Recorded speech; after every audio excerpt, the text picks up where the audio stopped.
नमस्ते। आज आपसे एक तारीख के बारे में बात करनी है, एक डेट है जिसके बारे में आपसे चर्चा करनी है।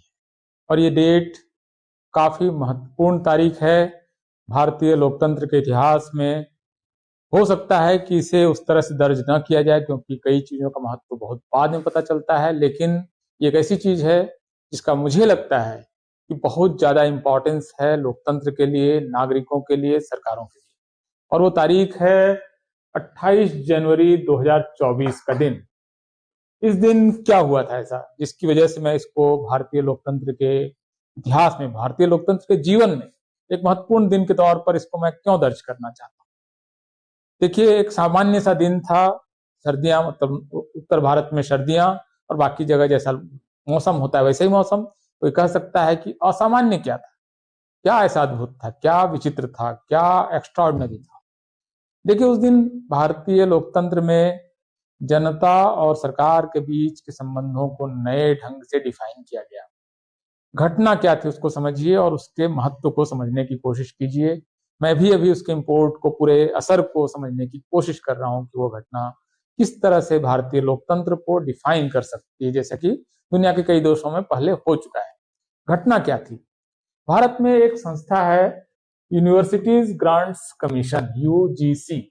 देखिए, ये संस्था पुरानी संस्था है, 2024 में इसका असर हुआ है, लेकिन इसकी स्थापना जो है 1953 में हो गई थी, 1953 में। और 1956 में यूजीसी एक्ट बनता है और यूजीसी एक्ट वजूद में आता है और उसका कार्य है केंद्र सरकार के उच्च शिक्षा संस्थानों को, स्पेशली यूनिवर्सिटीज को रेगुलेट करना और उनको फंड करना। ये कार्य है यूजीसी का। और यूजीसी देश में लगभग इस समय 45 सेंट्रल यूनिवर्सिटीज और कई सारी डीम्ड यूनिवर्सिटीज और कई सारी central university, central government funded universities और संस्थानों को वो रेगुलेट कर रही है। वो उसका नियम बनाती है, सिलेबस तय करती है, मॉडल सिलेबस देती है। इसके अलावा किसको कितना फंड देना है, किस तरह से कहाँ रैगिंग होगी तो उसके क्या नियम होंगे, बाकी पॉलिसीज कैसे लागू होगी, ये काम है यूजीसी का। यूजीसी ने एक, चूंकि उसको सारा कुछ रेगुलेट करना है तो रेगुलेशन के दायरे में आरक्षण भी एक चीज है जिसको कि उसको लागू कराना उसका मैंडेट है। और जो भारत में आरक्षण है, आप जानते हैं, कॉन्स्टिट्यूशन में आर्टिकल 16 से आया है, प्रियम्बल में भी है, और प्रियम्बल में जो सोशल जस्टिस का क्लॉज है वहां से आरक्षण का पूरा कॉन्सेप्ट और पूरा आइडिया जो है वो इमर्ज होता है। और आप पाएंगे कि रिजर्वेशन जो है वो 1950 में, आरक्षण जो है वो संविधान के लागू होने के साथ ही लागू हो गया। और इसमें 3 तरह के मुख्य रूप से रिजर्वेशन है, एससी एसटी का रिजर्वेशन है, ओबीसी का रिजर्वेशन और ईडब्ल्यूएस का रिजर्वेशन है। एससी एसटी का रिजर्वेशन, जैसा कि मैंने आपको पहले बताया, 1950 में लागू हो गया था, संविधान लागू होने के दिन से ही, कि एससी और एसटी, शेड्यूल्ड कास्ट और शेड्यूल्ड ट्राइब को सरकारी संस्थानों में आरक्षण मिलेगा। तो ये उसी दिन से ये तय हो गया था कि इसको मिलना है। इसके अलावा ओबीसी आरक्षण की कहानी आप जानते हैं कि किस तरह आर्टिकल 340 में ये प्रावधान है कि अन्य पिछड़े वर्गों के लिए केंद्र सरकार एक आयोग बनाएगी और वो आयोग तमाम तरह के उपाय सुझाएगा। इसी के तहत फर्स्ट बैकवर्ड क्लासेस कमीशन बना और उसके बाद सेकंड बैकवर्ड क्लासेस कमीशन बना, जिसको कि मंडल कमीशन नाम से जाना जाता है। तो मंडल कमीशन जो है वो 1978 में बनता है। बीपी मंडल इसके चेयरपर्सन है और वो अपनी रिपोर्ट 1980 में दे देता है, 1980 में। 1980 की रिपोर्ट काफी दिन तक सरकारी फाइलों में दफन रहती है, सरकारें उसको लागू नहीं करती है। और फिर पहले इंदिरा गांधी की सरकार आती है, राजीव गांधी की सरकार आती है, उन सरकारों में मंडल कमीशन की रिपोर्ट लागू नहीं होती है। ये रिपोर्ट फाइनली लागू होने की घोषणा कौन करते हैं?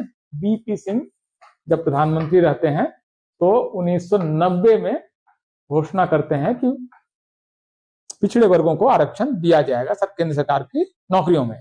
लेकिन उसके बाद ये मामला कोर्ट में चला जाता है, Indira Sahni versus union of India का केस चलता है। 93 में जाकर फाइनली ओबीसी रिजर्वेशन के तहत पहली नियुक्ति होती है। तो 93 से ओबीसी रिजर्वेशन की कहानी शुरू होती है। और ईडब्ल्यूएस बहुत ताजा है तो मैं ज्यादा कुछ नहीं बता रहा हूँ। 2019 में चुनाव से पहले नरेंद्र मोदी ने इसको लागू किया था, जिसको कि सुप्रीम कोर्ट ने 3-2 के फैसले से, नहीं मेरे ख्याल से वो 7 जजों की बेंच थी, अब मुझे याद नहीं है, लेकिन वो फाइनली 2019 में सुप्रीम कोर्ट ने भी उसको इंडोर्स कर दिया। तो 3 तरह के आरक्षण है और इनको लागू कराना है केंद्र सरकार की यूनिवर्सिटीज में। ये काम किसका है? यूजीसी का है।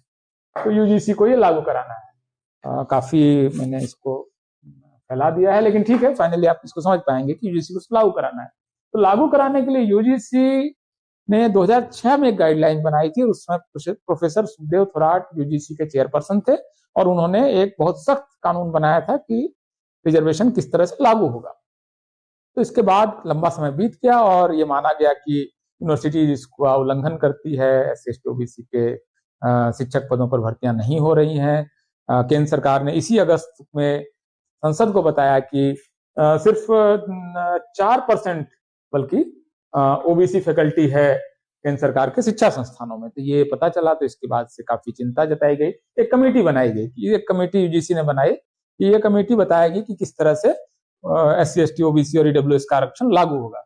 इसके लिए 4 लोगों की कमेटी बनाई गई। उसमें राणा, शुक्ला, वर्मा एंड चौहान की कमेटी। ये कमेटी जो है इसको काम दिया गया कि ये जो आरक्षण है ये कैसे सही तरीके से लागू हो, इसके लिए आप उपाय सुझाइए।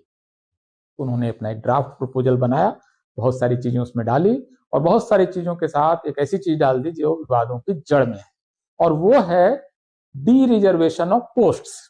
इस कमेटी ने अपने 10वें चैप्टर में 1 पेज का पूरा एक अध्याय लिखा और उस अध्याय में ये कहा कि किस तरह से जो रिजर्व पोस्ट है उनको अनरिजर्व किया जा सकेगा। हालांकि केंद्र सरकार पहले भी डी रिजर्वेशन के को करती रही है विभिन्न तरीके से, लेकिन यूजीसी की गाइडलाइन में 2006 में डी रिजर्वेशन थोराट कमेटी के रिकमेंडेशन में नहीं है और 2024 आते आते ये जो कमेटी बनती है राणा, शुक्ला, वर्मा और चौहान की कमेटी, वो रिकमेंड करती है कि the reservation of post allowed किया जाए एक्सेप्शनल कंडीशन में, लेकिन किया जाए और आमतौर पर ना किया जाए, लेकिन जब जरूरत हो और जनहित में, मतलब पब्लिक इंटरेस्ट में, जो बहुत मिसयूज टर्म है, दुनिया में सबसे ज्यादा मिसयूज जिस टर्म का हुआ है उसमें वो पब्लिक इंटरेस्ट है, जनहित। तो जनहित में आप पदों को अनरिजर्व कर सकते हैं, ऐसा उन्होंने एक प्रपोजल लिख दिया और उसको जनता के बीच में उनको व्यापक प्रचार करना था, जो नहीं किया गया। एक दिन अचानक से खबर आती है और वो दिन है 28 जनवरी। वो दिन बहुत महत्वपूर्ण है, मैंने आपको बताया 28 जनवरी 2024। उस दिन न्यू इंडियन एक्सप्रेस, दक्षिण भारत का एक प्रमुख अखबार है, इंडियन एक्सप्रेस ग्रुप के साथ ही था, बाद में उसमें विभाजन हुआ और न्यू इंडियन एक्सप्रेस बना। तो उन्होंने एक रिपोर्ट छापी पहले पन्ने पर कि the reservation of post are being considered और being allowed by the UGC. ये एक उन्होंने ऐसा एक रिकमेंडेशन बना के दे दिया। अब ये रिकमेंडेशन आ गया तो इसके बाद इसको लेकर चर्चा हुई, काफी लोगों के बीच में सोशल मीडिया में इसको लेकर काफी बहसें हुई और फाइनली पूरी सोशल मीडिया में ही, ये इस समय तक राजनीतिक दल कहीं पर नहीं है, कोई ज्ञापन नहीं है, कोई चर्चा नहीं है, ये सीधे सीधे ये सारा मामला जो है सोशल मीडिया पे चलता है। और सोशल मीडिया जो है वो एक साइट बनता है जहां पर ये सारा विमर्श चलता है, सारा डिस्कोर्स जो है वो सोशल मीडिया में चलता है और फाइनली सोशल मीडिया में जो विवाद चलता है वो इतना बढ़ जाता है, लगभग 50,000 ट्वीट्स तो 4-5 घंटे के अंदर ही हो गए थे। टोटल नंबर ऑफ ट्वीट्स बहुत ज्यादा हो जाते हैं और अल्टीमेटली सरकार को लगता है कि बहुत गंभीर मामला है। तो धर्मेंद्र प्रधान जो एजुकेशन मिनिस्टर है, वो रविवार का दिन है लेकिन मंत्रालय की बैठक बुलाते हैं, यूजीसी के अधिकारियों को बुलाते हैं और शाम होते होते स्पष्टीकरण आ जाता है पहले तो शिक्षा मंत्रालय का कि ऐसा कोई प्रस्ताव नहीं है और हम डी रिजर्व नहीं करने जा रहे हैं। फिर यूजीसी बताता है कि नहीं, हम कोई डी रिजर्व नहीं करने जा रहे हैं। फिर धर्मेंद्र प्रधान बाकायदा टेलीविजन कैमरों को बयान देते हैं कि ऐसा कुछ नहीं होने वाला है। और इस दौरान उन्होंने एक और जिक्र किया, 2019 का एक एक्ट है, रिजर्वेशन का नया एक्ट बना है, जिसके बाद डी रिजर्वेशन अलाउड ही नहीं, डी रिजर्वेशन हो ही नहीं सकता है, ये उन्होंने स्पष्ट किया। तो इस तरह से विवाद वहां जाकर शांत हो जाता है। अगले दिन बाकायदा बाकी राजनीतिक दल भी इसमें कूदते हैं। इससे पहले ही बल्कि बीएसपी का बयान आता है, कुछ बयान और आते हैं, राहुल गांधी बयान देते हैं, खड़गे बयान देते हैं और इसको एक राजनीतिक तौर पर इसकी चर्चा होती है। लेकिन राजनीतिक तौर पर चर्चा होने से पहले भारत में हर सचेत व्यक्ति को इसके बारे में जानकारी मिल गई थी। उत्तर भारत में मेन स्ट्रीम मीडिया में तो एक भी लाइन नहीं लिखा था, कोई चैनल, कोई अखबार, किसी ने कोई रिपोर्ट नहीं की थी, लेकिन हर किसी को पता चल गया था कि ऐसा कुछ हो रहा है, बहुत बहुत चिंता की बात है और बहुत विवाद उसको लेकर हो रहा है। आखिर कौन सी जगह है जहां पर ये सारी चर्चाएं चली? वो जगह है भारत में मौजूद सोशल मीडिया, जिसमें इस समय 60 से 70 करोड़ लोग विभिन्न तरीके से जुड़े हुए हैं, और वो फिर अपनी बात और चुकी नीचे ले जाते हैं तो लगभग पूरी आबादी सोशल मीडिया के दायरे में किसी न किसी तरीके से। तो ये जो मीडिया में उस चर्चा का होना, जो चर्चा पॉलिटिकल चर्चा में नहीं है, ये एक पॉलिटिक्स की एक अवधारणा है, कॉन्सेप्ट है, जिसको कि पब्लिक स्फीयर कहा जाता है। और इसके बारे में पहली किताब जो है, इस शब्द का इस्तेमाल सबसे पहले, पब्लिक स्फीयर का जो इस्तेमाल है वो जर्गन हाबरमास जर्गन हाबरमास ने सबसे पहले ये आइडिया दिया कि structural transformation of public sphere, ये आइडिया उन्होंने दिया। और इसमें उन्होंने कहा कि पॉलिटिक्स के इतर जनता और सरकार के बीच का जो कम्युनिकेशन है वो जो होता है वो पब्लिक स्फीयर, वहां पर कोई दबाव नहीं काम करना चाहिए। अगर दबाव काम करता है तो पब्लिक स्फीयर फिर अपना काम नहीं करता है।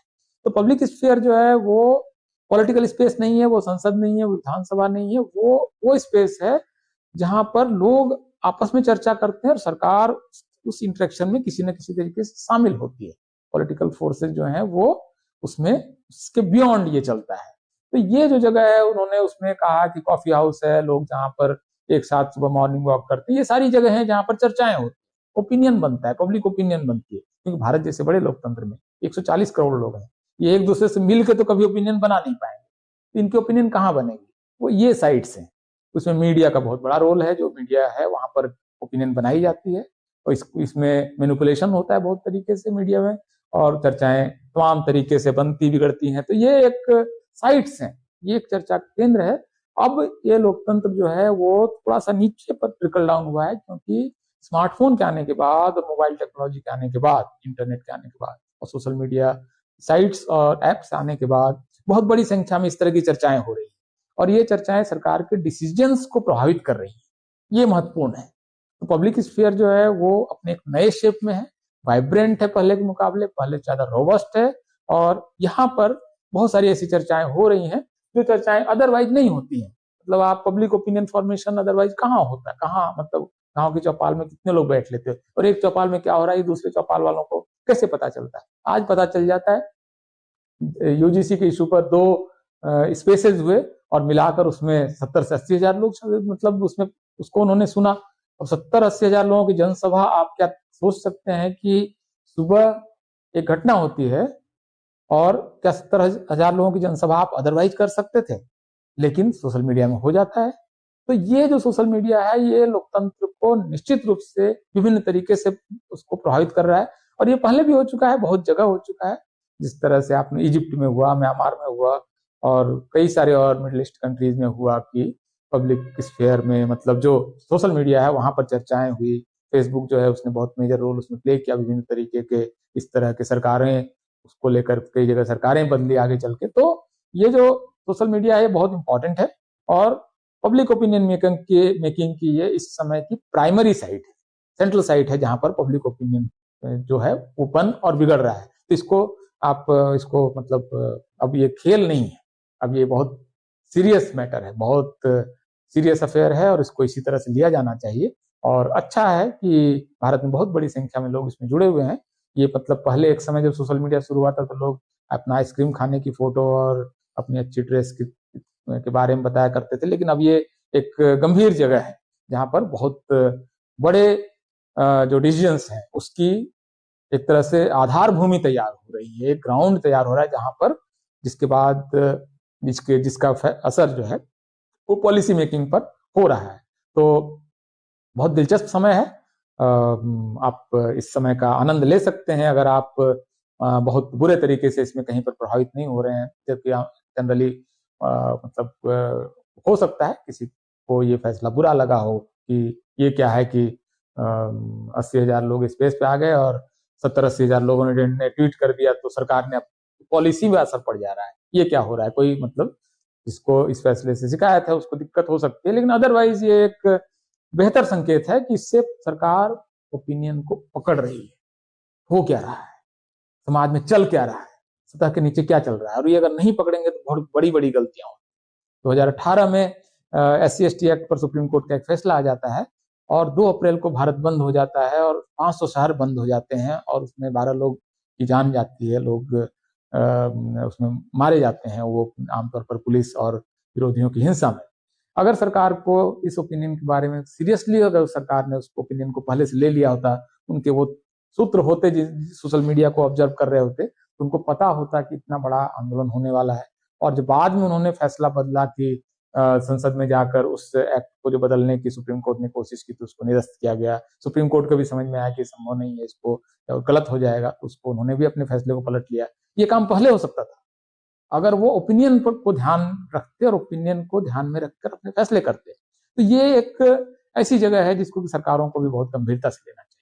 बहुत बहुत शुक्रिया, आपने इस वीडियो को सुना, और इसके बारे में अगर आपको कोई ओपिनियन है तो निश्चित रूप से मैं आपसे जानना चाहूंगा कि आप इसके बारे में क्या सोचते हैं और किस तरह से सोचते हैं। बहुत बहुत शुक्रिया, धन्यवाद।